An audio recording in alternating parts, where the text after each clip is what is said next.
Magneto, the master magnetism himself, is up next, and to me, he's obviously S tier.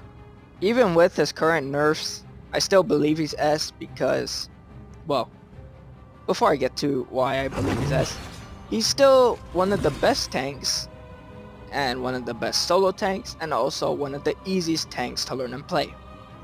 And now onto some of his abilities I believe make him S tier. First up, his two bubble abilities, where the first one he can bubble himself, and the second ability he can bubble an ally that he looks at. No, you can't use both at the same time, that would be ridiculous, but also funny.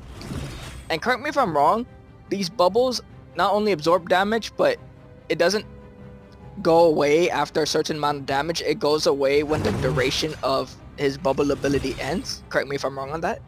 And another thing that I learned is that you can get eaten by Jeff's ult when you bubble yourself. I learned this like a month ago. So if a Jeff is about to ult you, you can bubble yourself and you won't get eaten. Or if one of your teammates is about to get eaten by Jeff ult, you can bubble them and they will not get eaten. Pretty neat. And now onto his mag cannon ability, which combos with his bubble abilities, is where he shoots a metallic fragment forward.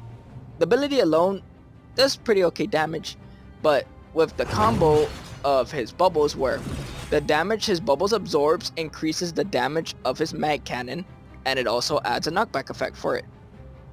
And now onto his ultimate, which his ult alone, correct me if I'm wrong, can one-shot healers through their defensive ult. Again, correct me if I'm wrong. But what his ult also has is that it absorbs projectiles. It caps at 100. Of course, any more than 100 you lose your ult. But as you're absorbing projectiles, your ult gets increased damage. But I think the damage boost caps at 70 or 80. Correct me if I'm wrong on this as well. But still, it's pretty good because you can absorb Iron Man, Star-Lord, Hela's ult. You can absorb Punisher's ult, but for like a second before you have to throw it.